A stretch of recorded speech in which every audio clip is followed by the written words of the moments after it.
രാജ്യം വിദേശാധിപത്യത്തിൽ നിന്നും മോചിതമാവുകയും സാമൂഹ്യ, രാഷ്ട്രീയ, സാമ്പത്തിക മേഖലകളിൽ സ്വയം പര്യാപ്തമാകാനുള്ള ശ്രമങ്ങൾ നടത്തിക്കൊണ്ടിരിക്കുകയാണ്. ഈ സാഹചര്യത്തിൽ 8-ാം വയസ്സിൽ രാജ്യസ്നേഹ പ്രചോദിതനായി സ്വാതന്ത്ര്യ സമരത്തിൽ പങ്കെടുക്കുകയും തുടർന്ന് ഗോവ, മയ്യഴി എന്നീ വിമോചന സമരങ്ങളിൽ നേതൃത്വപരമായ പങ്കുവഹിക്കുകയും പിന്നീട് രാജ്യത്തിൻ്റെ കെട്ടുറപ്പിനും രാജ്യത്തോടുള്ള ഐക്യദാർഢ്യം വിളംബരം ചെയ്യാനും സ്വയം തയ്യാറെടുത്തുകൊണ്ട് സൈനിക സേവനം അനുഷ്ഠിക്കുകയും ചെയ്ത ഇപ്പോൾ ജീവിച്ചിരിക്കുന്ന അപൂർവ ആളുകളിൽ പ്രമുഖനായ ക്യാപ്റ്റൻ KM നമ്പ്യാർ. അദ്ദേഹം ഈ സ്വാതന്ത്ര്യദിനത്തിൽ കാരവലുമായി തൻ്റെ കഴിഞ്ഞകാല ജീവിതത്തെക്കുറിച്ചും സമരത്തെക്കുറിച്ചും ഇപ്പോഴത്തെ അവസ്ഥകളെക്കുറിച്ചും സംവദിക്കുകയാണ്. അദ്ദേഹത്തെ സ്നേഹപൂർവ്വം ഈ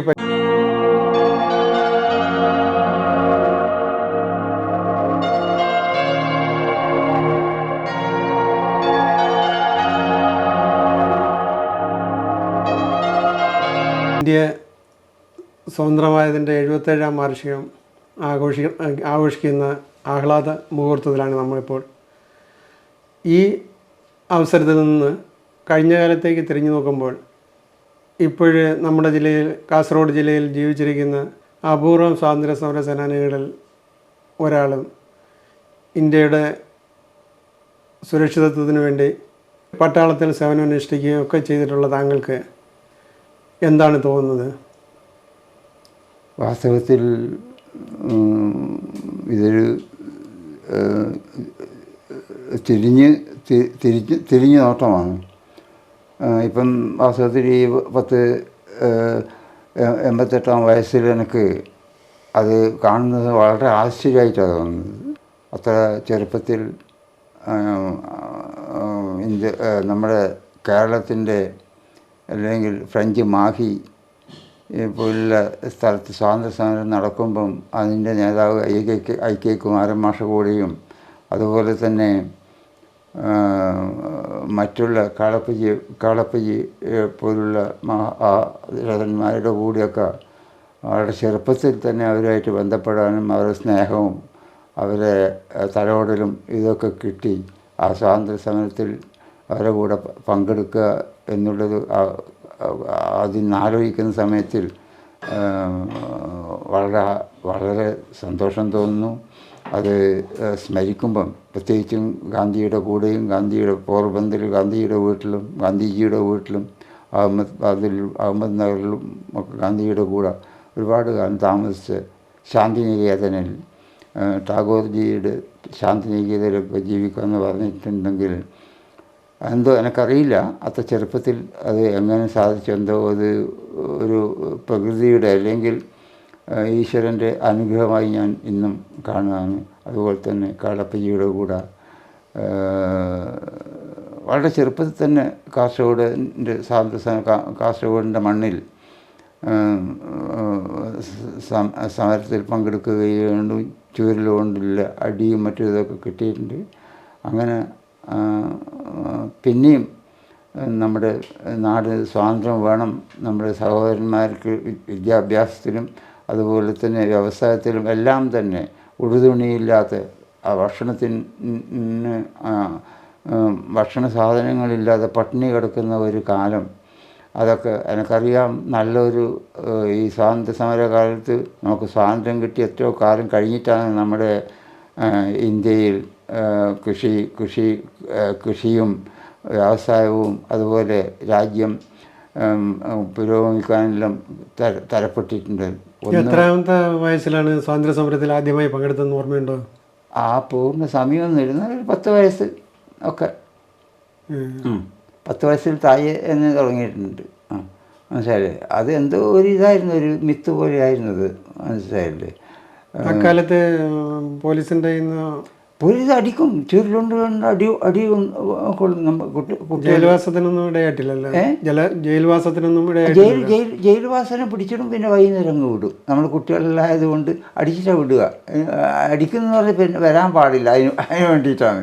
അന്ന് ഇത്ര ചെറിയ പ്രായത്തിൽ സ്വാതന്ത്ര്യ സമരത്തിൽ പങ്കെടുക്കണമെങ്കിൽ നമുക്ക് രാജ്യത്തിൻ്റെ സ്വാതന്ത്ര്യത്തിനോടുള്ള ആഭിമുഖ്യമാണ്. അതെ, രാജ്യത്തിൻ്റെ സ്വാതന്ത്ര്യത്തിൻ്റെ ആഭിമുഖ്യമാണ്. അതുകൊണ്ട് തന്നെയല്ലേ. അതുകൊണ്ട് അല്ലെങ്കിൽ പിന്നെ നമുക്ക് എന്താ ഇതുള്ളത്? ഭക്ഷണത്തിന് വേണ്ടിയിട്ടാണ്, ഡ്രസ്സിന് വേണ്ടിയിട്ടാണ്. അന്ന് ഭക്ഷണവും ഇല്ല, ഡ്രസ്സും ഇല്ലാത്തൊരു കാലമാണ്. അങ്ങനെ ഒരു സാഹചര്യം അപ്പോഴേ എങ്ങനെയാണ് രൂപപ്പെട്ടു വന്നത്? രൂപപ്പെട്ട് വന്നത് നമുക്ക്, അതായത് രാഷ്ട്രീയ വാഞ്ചയില്ല. അതാണ് ഇത്. നമ്മുടെ നാടാണ്, നാട്ടിൽ സുഖം വേണം, നമുക്ക് ഭക്ഷണത്തിന് വേണം, അതിന് പാടുപാടണം എന്നുള്ള എല്ലാവർക്കും ആ ബോധമില്ല. ഈ ദരിദ്രർക്കായ ഒരു ബോധം വേണ്ടേ? അവർക്കിന്ന് രാഷ്ട്രീയം അതല്ലേ ബോധം എന്ന് പറയുന്നത്, അതല്ലേ. നമുക്ക് നല്ല വിദ്യാഭ്യാസം വേണം, ഒന്നുമില്ല, നിലത്തിരുന്നിട്ടും ഒടിഞ്ഞ വെഞ്ചും ഒക്കെ ഉള്ള കാലം മനസ്സിലായി. ഇന്നിപ്പോൾ അതാണ്. ഇന്നിപ്പോൾ സ്വർഗമല്ലേ. 8 വയസ്സൊക്കെ പ്രായമുള്ളപ്പോഴേ സ്വാതന്ത്ര്യ സമരവുമായി ബന്ധപ്പെട്ട് അതിൽ പങ്കെടുക്കാൻ പോകുമ്പോഴേ വീട്ടുകാരുടെ അനുമതിയോടു കൂടിയാണോ? വീട്ടുകാർക്ക് അന്ന് രാഷ്ട്രീയ പ്രബുദ്ധതയില്ല ആയിരിക്കും തന്നെ. എൻ്റെ അച്ഛനൊക്കെ എന്നെ പിടിച്ചുകൊണ്ട് അടിക്കും. നമുക്ക് നിങ്ങൾ കേളപ്പയ്യൻ്റെ പ്രസംഗമെല്ലാം കേട്ടിട്ടുണ്ടെങ്കിൽ ആരാ വീട്ടിൽ നിൽക്കുക? കേളപ്പയ്യയുടെ അതുകൊണ്ട് നമ്മളിന്ന് പ്രസംഗം കേൾക്കാനൊന്നും വിടൂല. എന്നാൽ നമ്മൾ ഒളിച്ചിട്ട് പോയി കളി. എവിടെയാണ് പോകുന്നത്? അതാണ് എനിക്കറിയാം. ഞാൻ കോണം എടുത്തിട്ട് ഇതിന് പോയിട്ട് ഇരുന്നിട്ട് പ്രസംഗം കേട്ടത് എനിക്ക് ബോധമുണ്ട്. കോണം എടുത്തിട്ട്. എന്നിട്ട് സ്വാതന്ത്ര്യ സമരത്തിൽ പങ്കെടുക്കുകയും കുറേ പീഡനങ്ങളൊക്കെ അനുഭവിക്കുകയൊക്കെ ചെയ്തതിന് ശേഷം ഇന്ത്യക്ക് സ്വാതന്ത്ര്യം കിട്ടുകയും ചെയ്തു.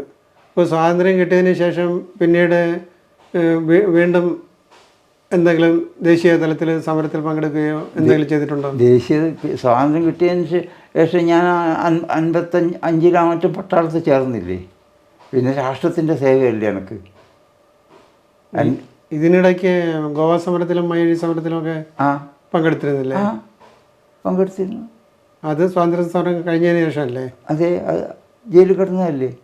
ഗോവ സമരമൊക്കെ ഉണ്ടായിരുന്നു. എല്ലാ സമരത്തിലും ജയിലിൽ കിടന്നിട്ടുണ്ട്. സ്വാതന്ത്ര്യ സമരവുമായിട്ട് ബന്ധപ്പെട്ട് എവിടെയൊക്കെ സന്ദർശിച്ചിട്ടുണ്ട്? സ്വാതന്ത്ര്യ സമരത്തിന് മുമ്പേ അതല്ലേ ഞാൻ പറഞ്ഞു, പോർബന്തറിൽ പോയിട്ടുണ്ട്. ഗാന്ധിജിയുടെ ആശ്രമത്തിൽ പോയി താമസിച്ചിട്ടുണ്ട്. മനസ്സിലായില്ലേ? ഇന്ത്യ മൊത്തം പോയിട്ടുണ്ട്. രവീന്ദ്രനാഥ ടാഗോറിൻ്റെ കൂടെ താമസിച്ചില്ല? ഇല്ല, കൂടെ താമസിച്ചില്ല. ഒരു ആശ്രമത്തിൽ പോയിട്ടുണ്ട്. ശാന്തിനികേതനിൽ പോയിട്ടുണ്ട്. അത് കൽക്കത്തക്കടുത്താണ്. അതേപോലെ തന്നെ രാമകൃഷ്ണ പരമഹംസർ ദക്ഷിണേശ്വരൻ എന്ന് പറഞ്ഞിട്ട് അവിടെ ഞാൻ താമസിച്ചിട്ടുണ്ട്, കൽക്കത്തയിൽ. ഈ ഗോവ സമരത്തിൽ പങ്കെടുത്തപ്പോഴൊക്കെ ഉണ്ടായിട്ടുള്ള അനുഭവങ്ങൾ എന്തെങ്കിലും മറക്കാത്തതായിട്ട് മറക്കാത്തതായിട്ട് എല്ലാം ഇന്നും മനസ്സിലുണ്ട്. അതൊരു ദയനീയമാണ്. നിങ്ങളറിയില്ല. വനാന്തരം നമുക്ക് അറിയോ?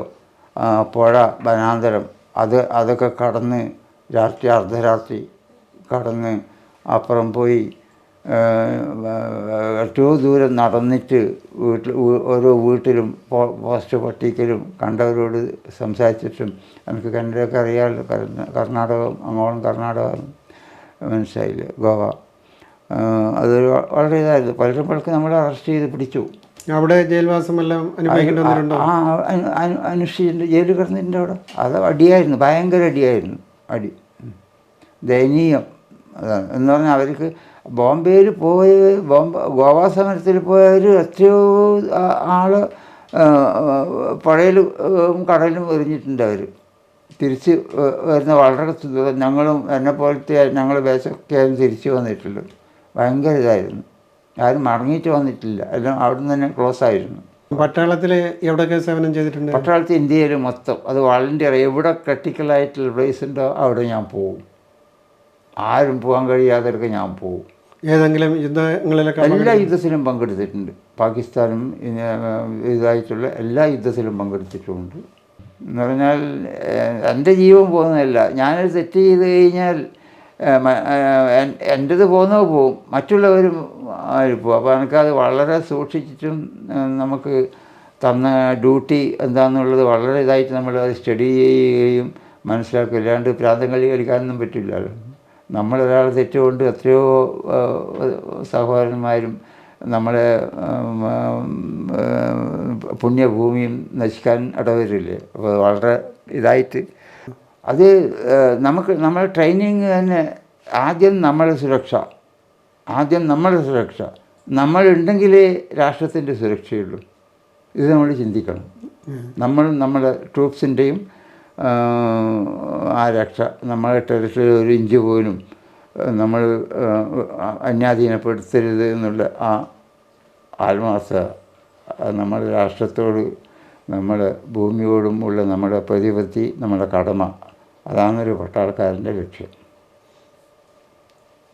എന്നിട്ട് എത്രാമത്തെ വയസ്സിലാണ് പട്ടാള സേന അവസാനിച്ചത്? ക്യാപ്റ്റനായി എനിക്ക് എൻ്റെ സർവീസ് അന്ന് 28 വർഷമാണ്. അത് ഞാൻ കംപ്ലീറ്റ് ചെയ്തു. അതിനപ്പുറം പിന്നെ എനിക്ക് സർവീസ് ചെയ്യാൻ പറ്റില്ല. സ്വാതന്ത്ര്യത്തിന് മുമ്പുള്ള ഇന്ത്യയിലെ സാഹചര്യം, സ്വാതന്ത്ര്യത്തിന് ശേഷമുള്ള ഇന്ത്യയുടെ സ്വാതന്ത്ര്യം കിട്ടി 77 വർഷം കഴിഞ്ഞതിന് ശേഷമുള്ള നമ്മുടെ രാജ്യത്തിൻ്റെ സാഹചര്യവും ഇവിടുത്തെ രാഷ്ട്രീയ രീതിയും ജനങ്ങളുടെ സാമൂഹ്യ ബോധവും ഇതൊക്കെ തമ്മിൽ തട്ടിച്ച് നോക്കുമ്പോഴേ ഈ സ്വാതന്ത്ര്യ സമരത്തിൽ പങ്കെടുത്തതും രാജ്യത്തിൻ്റെ സുരക്ഷിതത്വം ഉറപ്പാക്കാൻ ശ്രമിച്ചതുമൊക്കെ ശരിയായിരുന്നോ തെറ്റായിരുന്നോ അങ്ങനെ വല്ലതും തോന്നിയിട്ടുണ്ട്? ഇല്ല, അത് നമ്മളെ കടമയല്ലേ. നമ്മളെ കടമ നമ്മൾ അല്ലെങ്കിൽ പിന്നെ രാഷ്ട്രമായിട്ടുള്ള ബന്ധം എന്താണ്? രാഷ്ട്രം നമ്മളെ ശരീരത്തിനെക്കാട്ടും നമ്മൾ വില കൊടുക്കണം രാഷ്ട്രത്തിൻ്റെ നന്മക്കും രാഷ്ട്രത്തിൻ്റെ കാര്യത്തിനും. നമ്മളെ ശരീരം രാഷ്ട്രം നിലനിൽക്കണം, നമ്മൾ നിലനിൽക്കില്ല. പക്ഷേങ്കിൽ നമ്മൾക്ക് ആരോഗ്യവും ഇതും ഉണ്ടെങ്കിൽ നമ്മൾ രാഷ്ട്രത്തിന് നിലനിർത്താനും കഴിയും. അങ്ങോട്ടും ഇങ്ങോട്ടുമുള്ള ഒരു ഇതാണത്. ആ ഒരു ബോധം ഇപ്പോഴത്തെ തലമുറയ്ക്ക് ഉണ്ടെന്ന് കരുതുന്നുണ്ടോ? ഇല്ല. ഇപ്പം എന്ന് പറഞ്ഞാൽ അന്യായ അനാചാരം അല്ലേ നമ്മൾ കാണുന്നത്. എവിടെയും പോയി കഴിഞ്ഞാൽ ആ ഒരു ബോധം അന്ന് ആ ബോധം ഉണ്ടായിരുന്നു. ഇന്ന് എങ്ങനെയെങ്കിലും പൈസ ഉണ്ടാക്കണം, ജീവിക്കണം. ആ നിലയിലാണ് നമ്മുടെ ട്രെയിനിങ് തന്നെ, നമ്മുടെ വിദ്യാഭ്യാസം തന്നെ അതാണ്. എനിക്ക് തോന്നുന്നു ഒരു സാധാരണ സാഹോദര്യം തന്നെ ഇന്നുണ്ടോയെന്ന് സംശയമല്ലേ. ഇന്നത്തെ വളരുന്ന തലമുറക്ക് കൊടുക്കുന്ന ട്രെയിനിങ് എന്നല്ല, അത് എന്താണെന്ന് നമുക്കറിയില്ല. നമ്മൾ തന്നെ വളരെ ഇതായിട്ടുള്ളതാണ്. എന്ന് പറഞ്ഞാൽ മനുഷ്യന് എല്ലാം നമുക്ക് വേണം. അത് വിദ്യാഭ്യാസത്തിൻ്റെ അപാകതയോ അല്ലെങ്കിൽ ആ ഒരു പഴയ കാലത്തുള്ള ആ സാഹോദര്യവും ആ രാഷ്ട്രബോധമൊന്നും ഇന്നില്ല. ഇന്നെങ്ങനെയെങ്കിലും പൈസ ഉണ്ടാക്കണം, ആരെങ്കിലും ഇത് ചെയ്തിട്ട് എന്തെങ്കിലും ഇത് ചെയ്ത് പൈസ ഉണ്ടാക്കണം എന്നുള്ള ഒരു ബോധമാണ് ഇന്നുള്ളത്, ഇന്ന് നമുക്ക് കാണുന്നത്. ഇന്നിപ്പം രാഷ്ട്രീയ തലത്തിൽ തന്നെ നമുക്ക് എന്താ, ഗവൺമെൻറ് നാട് ഭരിക്കുന്നു. ഗവൺമെൻറ് ഭരിക്കുന്നവർക്ക് നിർബാധം അവർക്ക് കിട്ടുന്ന ശമ്പളമോ പെൻഷനോ പോരാ, അല്ലാതെ കൊണ്ട് തന്നെ വേറെ വഴിക്ക് എങ്ങനെ കാശുണ്ടാക്കണം എന്നുള്ളൊരു ഇതാണ്. അത് എന്ന് പറഞ്ഞാൽ എല്ലാം അവരുടെ കൈവശമല്ലേ. ഗവൺമെൻറ് അത് ഭരിക്കുന്ന ആളുടെ കൈവശമായി എന്നുള്ളത്. അവർക്ക് പണം വേണ്ടിക്ക് ഇലക്ട്രിസിറ്റിക്ക് നാളെ വരെ അങ്ങ് കൂട്ടിയാൽ മതി മാസത്തിൽ അല്ലേ. അതല്ലേ നടക്കുന്ന. ഗ്യാസിന് പൈസ വേണ്ടിക്ക് അവർക്ക് ബാങ്കിലൊന്നും വേണ്ട, ഗ്യാസിന് വില അങ്ങ് കൂട്ടുക എന്നിട്ട് ഭരിക്കുക. അതാണ് ഇന്ന് അത് നമ്മൾ ചെയ്യുന്നത് ശരിയാണോ എന്നുള്ള ബോധമുണ്ടോ? ഇതിനെതിരെ ഇത് ശരിയല്ല എന്നറിഞ്ഞിട്ട് ഇതിനെതിരെ ശക്തമായ പ്രതികരണം ഉണ്ടാകാത്തതുണ്ടോ? അത് പ്രയോജനമില്ല. അതുകൊണ്ട് ഇന്നിപ്പോൾ അതിനെ നേരിടാൻ സാധ്യമല്ല, അതിനെ എതിർക്കാൻ സാധ്യമല്ല. എതിർത്തതിനെ കൊണ്ട് പ്രയോജനവുമില്ല. അല്ല, എതിർപ്പ് ഉദ്ദേശ ലക്ഷ്യത്തിൽ അത് ഒരു രാഷ്ട്രീയക്കാരും ചെയ്യുന്നില്ലല്ലോ. എന്ന് പറഞ്ഞാൽ നാളെ അവരും അധികാരത്തിൽ വന്നാൽ അവരും ഇതാ ചെയ്യുക. ഇത് അവർക്ക് പാഠം കിട്ടി, മനസ്സിലായില്ലേ? അതാണ് അത് എനിക്കൊക്കെ വളരെ കൂലങ്കഷമായി ചിന്തിക്കുന്നുണ്ട് ഞാനതൊക്കെ. എന്തെങ്കിലും ഒരു നിയമം വേണം അതിന്. അതിൻ്റെ ചുരുക്കം എന്ന് പറയുന്നത് ബ്രിട്ടീഷുകാരും മറ്റു വിദേശികളും ഒക്കെ ഇന്ത്യയിൽ അത് പാഠമായിട്ട് എടുക്കാന്ന്. അല്ല, അവർ ഇന്ത്യയിൽ നിന്ന് പോയെങ്കിലും ഇല്ലില്ല, അത് വേറെ കാര്യം. അത് ഇന്ത്യയിൽ നിന്ന് പോകേണ്ടത് തന്നെയല്ലേ. അവർക്ക് പിന്നെ ഇന്ത്യ ആയിട്ട് യാതൊരു പ്രതിപത്തിയില്ലല്ലോ. അവരുടെ മനോഭാവം ഇപ്പോഴും ഇന്ത്യയിൽ നിലനിൽക്കുന്നു എന്ന് സംശയിക്കാമോ? സംശയിക്കാം, തീർച്ചയായിട്ടും തീർച്ചയായിട്ടും. അതാണ്. അപ്പോൾ ഇത്തരം ഒരു ചിന്താഗതി നമുക്ക് വേണം. അതില്ല എന്ന് പറഞ്ഞിട്ടുണ്ടെങ്കിൽ ആര് സമ്പന്നനാകുന്നത് പിന്നെ അന്നേരം പിന്നെ ബാക്കിയുള്ളവരെ പറ്റി അവർക്കത് വലിയ കാര്യമല്ല. അതാണ് ഇന്നിപ്പം കാണുന്നത് രാഷ്ട്രീയ തലത്തിൽ. നമ്മൾക്ക് അതുകൊണ്ടാണ് രാഷ്ട്രീയമായിട്ട് വളരെ പിന്നോട്ട് പോകേണ്ടി വരുന്നത്. അത് ഇതിനൊന്നും നമുക്ക് എതിർക്കാനോ സാധിക്കുമോ? ഒന്നുമില്ല, സാധിക്കില്ല. ഒരു മുഖ്യമന്ത്രി വിചാരിച്ചാൽ ഈ കാര്യങ്ങളൊക്കെ നടത്താൻ കഴിയും.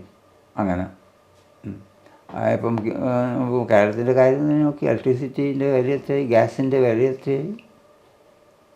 അതുപോലെ തന്നെ പക്ഷേ അതിനെക്കുറിച്ചൊന്നും ഭരിക്കുന്നവരും പ്രതിപക്ഷത്തുള്ളവരും ഒന്നും പറയുന്നില്ലല്ലോ. ഇല്ല, പറയാഞ്ഞിട്ട് അവർ നാളെ ഇന്നിപ്പം നാളെ അവരും അധികാരത്തിൽ വരിക. അതാണ് അവരും ചരിത്രം നാളെ ഇത് തന്നെയാണ്. അതുകൊണ്ടാണ് പറഞ്ഞിട്ട് പ്രയോജനമില്ല. സ്വാതന്ത്ര്യ സമരത്തിനൊപ്പം സഞ്ചരിക്കുകയും സ്വാതന്ത്ര്യം കിട്ടി 77 വർഷം സ്വതന്ത്ര ഭാരതത്തിൽ ജീവിക്കുകയും ചെയ്ത താങ്കൾക്ക് തിരിഞ്ഞു നോക്കുമ്പോൾ സ്വാതന്ത്ര്യ സമരത്തിൻ്റെ മുൻപുള്ള സാഹചര്യത്തെക്കുറിച്ചും ഇപ്പോഴത്തെ അവസ്ഥയെക്കുറിച്ചുമൊക്കെ എന്താണ് തോന്നുന്നത്? തോന്നുന്നതെന്ന് പറഞ്ഞിട്ടുണ്ടെങ്കിൽ തീർച്ചയായിട്ടും അനിവാര്യമാണ് സ്വാതന്ത്ര്യ സമരം. അത് യാതൊരു സംശയമില്ല. പക്ഷേങ്കിൽ അതിനൊത്തിരി നമ്മൾ ഉയർന്നിട്ടില്ല എന്നുള്ളതാണ്.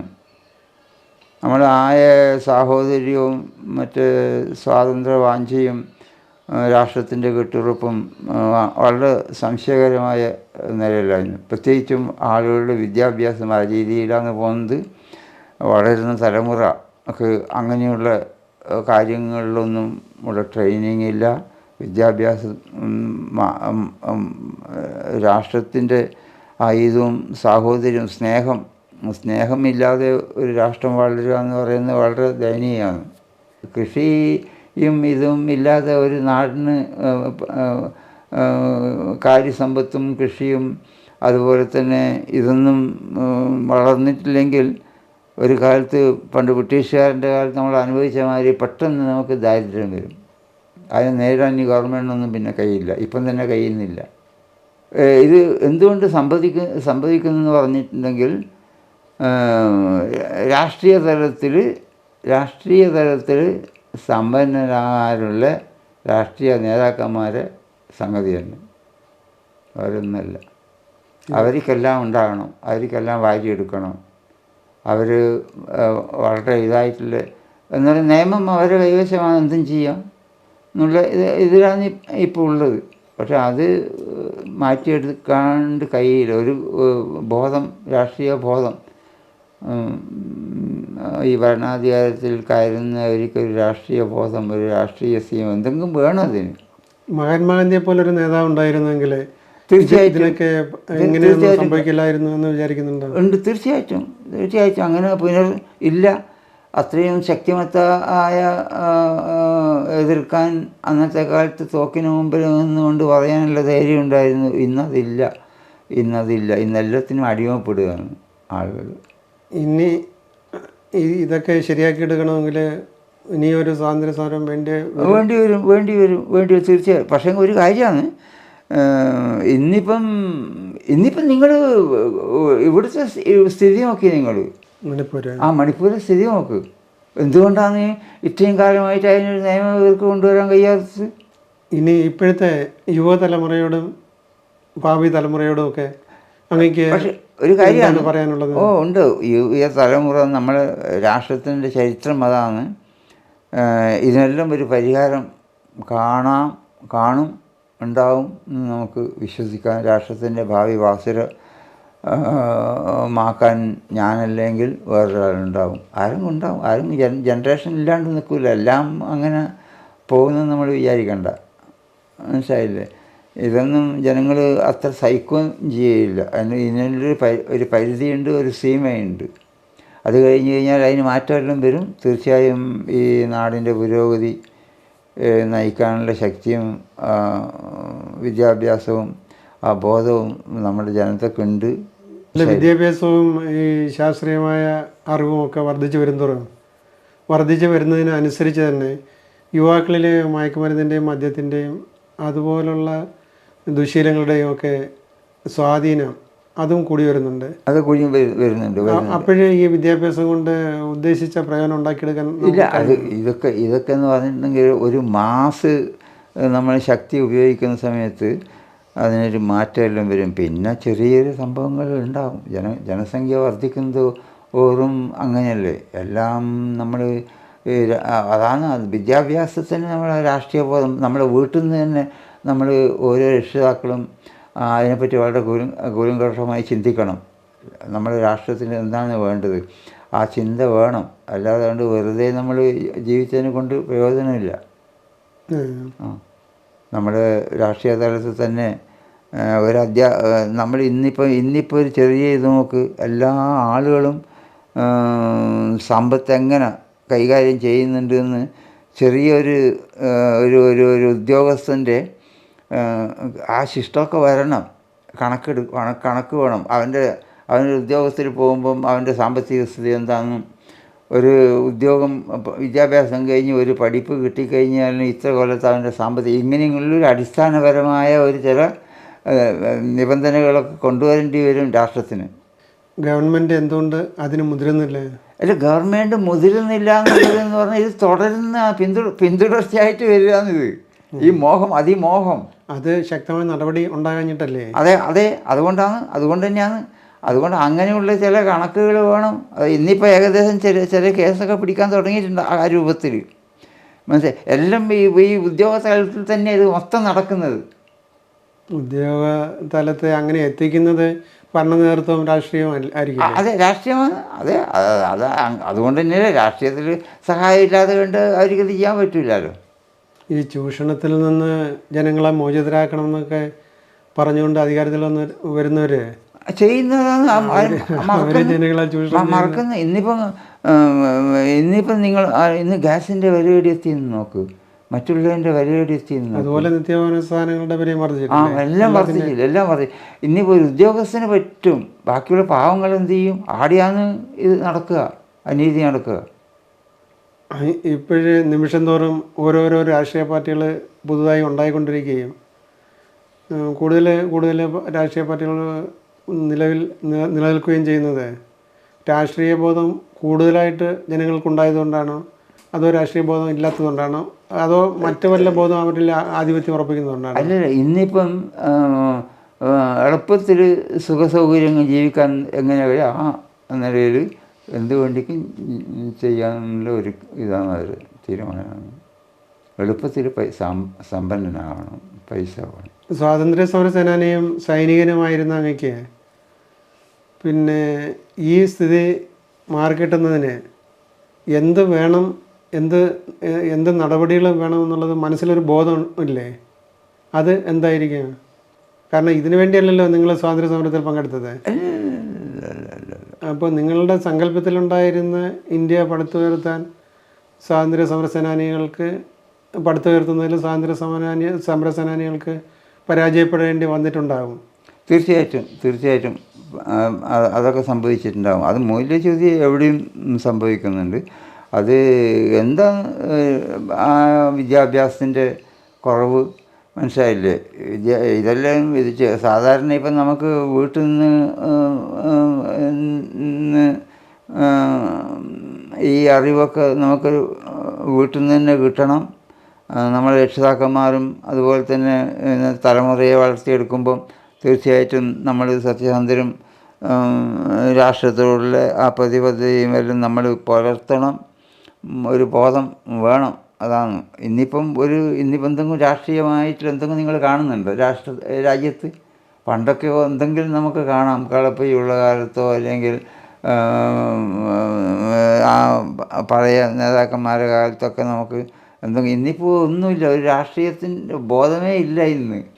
അടിസ്ഥാനപരമായ വിദ്യാഭ്യാസം എന്തെങ്കിലും ഇതൊക്കെ വരുത്തി ജനങ്ങൾ അതും ശക്തിപ്പെടുത്തണം. അതും ഗവൺമെൻറ് അതിൽ വളരെ ശ്രദ്ധിക്കണം. അതിന് വേണ്ടിക്കൊരു ലോകത്ത് നമ്മൾ ഈ വിദ്യാഭ്യാസം ഇതുവരെ കഴിഞ്ഞെടുക്കുക എന്ത് മാറ്റങ്ങളെ വരുത്തേണ്ടതെന്ന് പറഞ്ഞു കഴിഞ്ഞാൽ അതിനൊക്കെ അടിയന്തരമായിട്ട് മാറ്റം വരുത്തന്നെ വേണം. ഈ സ്വാതന്ത്ര്യ ദിനത്തിൽ അങ്ങക്ക് ജനങ്ങളോട് എന്താണ് പറയാൻ? ജനങ്ങളോട് പറയാനുള്ള ഇത് തന്നെ, രാഷ്ട്രത്തിൻ്റെ വളർച്ചയ്ക്ക് ഒന്ന് ജനങ്ങളുടെ വിശ്വാസം, സാഹോദര്യം ഇത് കൂട്ടി ഉയർത്തുക. അതുപോലെ തന്നെ രാഷ്ട്രത്തിൻ്റെ ഇത് നമ്മൾ കുറേയൊക്കെ ജനങ്ങൾ വിട്ടുവീഴ്ച ചെയ്യണം. ജനങ്ങൾ സങ്കുചിതമായിട്ട് ചിന്തിക്കാതെ കണ്ട് രാഷ്ട്രത്തിൻ്റെ ശക്തിക്ക് നമ്മൾ എന്ത് ചെയ്യണം, നമ്മൾ കഴിയുന്ന രൂപത്തിലുള്ള കടമ നമ്മൾ നിർവഹിച്ചേ പറ്റും. അത് അത്യാവശ്യമാണ്. അതുപോലെ തന്നെ സങ്കുചിതമായിട്ട് നമ്മൾ ചിന്തിക്കാതെ കണ്ട് ഈ ജാതിൻ്റെ പേരിലും മറ്റേ ദൈവത്തിൻ്റെ പേരിലൊക്കെ ഇത് ചെയ്ത് അങ്ങനെ നമ്മൾ അടിയിച്ചിട്ട് തമാമിൽ പിരിയാതെ കണ്ട് എല്ലാം വളരെ സ്നേഹത്തോടു കൂടിയും ഐക്യത്തോടു കൂടിയും ഇത് ചെയ്യേണ്ട അത്യാവശ്യ സമയമാണ്. അതുപോലെ തന്നെ ഭരിക്കുന്നവർ അനാവശ്യമായുള്ള ടാക്സ് ഇടരുത്. ഇതിനൊക്കെ എതിരെ നാടിൻ്റെയും സമൂഹത്തിൻ്റെയും രാജ്യത്തിൻ്റെയും ഒക്കെ ശക്തിയായ യുവാക്കൾ എന്ത് ചെയ്യണമെന്നാണ് താങ്കൾ ആഗ്രഹിക്കുന്നത്? അല്ല, യുവാക്കൾക്ക് ഇന്നത്തെ വിദ്യാഭ്യാസത്തിൻ്റെ ഇതല്ലേ അതല്ലോ. ഇന്നത്തെ വിദ്യാഭ്യാസം കൊണ്ടല്ലേ അത് പോരാ. വിദ്യാഭ്യാസ തലത്തിൽ തന്നെ നമ്മളെ രാഷ്ട്രത്തിൻ്റെ എന്തോ ഇത് വരുന്നില്ല. വിദ്യാഭ്യാസം കൊണ്ടേ ഇത് സാധിക്കും. അതായത് രാഷ്ട്രത്തിൻ്റെ ഭദ്രത, പ്രത്യേകിച്ച് സാമ്പത്തിക ഭദ്രത, സാഹോദര്യം, ഇതൊക്കെ എന്ന് പറഞ്ഞിട്ടുണ്ടെങ്കിൽ ആ രൂപത്തിലുള്ള ഇതിപ്പോൾ ഇന്ന് വെറുതെ ആ ഒരു സ്പീക്കറുടെ കാര്യം നിങ്ങൾ ആലോചിച്ച് നോക്ക്. ഒരു സ്പീക്കർ എന്തോ പ്രസംഗിച്ച് പോയി തെറ്റായിട്ട്, എന്നാൽ പിന്നെ അത് പറഞ്ഞ് തീർത്ത് ഇത് ചെയ്യണ്ടേ? അതങ്ങനെ വെച്ചിട്ട് ജനങ്ങൾ ഇത് ചെയ്യുക. മദ്യത്തിൻ്റെ തന്നെ കാര്യം നോക്ക്. വെറുതെ ആളുകളെ കൊല്ലുമല്ലേ, വെറുതെ ഡ്യൂപ്ലിക്കേറ്റായിട്ട് മദ്യം ഉണ്ടാക്കിയിട്ടാണ് ഇന്ന് ബിസിനസ് എല്ലാം നടക്കുന്നത്. പൈസ കൊള്ള ലാഭം ഉണ്ടാക്കുകയാണ്, ജനങ്ങളെ അവരുടെ ആരോഗ്യം നശിക്കുകയാണ്. രാജ്യത്ത് നിന്ന് വിദേശാധിപത്യം തൂത്തെറിയാനും രാജ്യത്തിൻ്റെ സ്വാതന്ത്ര്യവും ഭദ്രതയും സുരക്ഷിതത്വവും ഉറപ്പുവരുത്താനും വളരെ കുട്ടിക്കാലത്ത് സ്വാതന്ത്ര്യ സമരത്തിൽ പൊതുജീവിതത്തിൽ ഇറങ്ങിപ്പുറപ്പെട്ട് മുൻനിരയിൽ നിന്ന് പ്രവർത്തിച്ച താങ്കൾ ഇത്രയും നേരം കാരവൽ മീഡിയയോട് തൻ്റെ പഴയ കാലത്തെക്കുറിച്ചും ഇപ്പോഴത്തെ സാഹചര്യങ്ങളെക്കുറിച്ചും തുറന്ന് സംസാരിക്കാൻ തയ്യാറായതിൽ ഞങ്ങൾക്കുള്ള കൃതജ്ഞത നന്ദിപൂർവ്വം അറിയിക്കുന്നു. നമസ്തേ.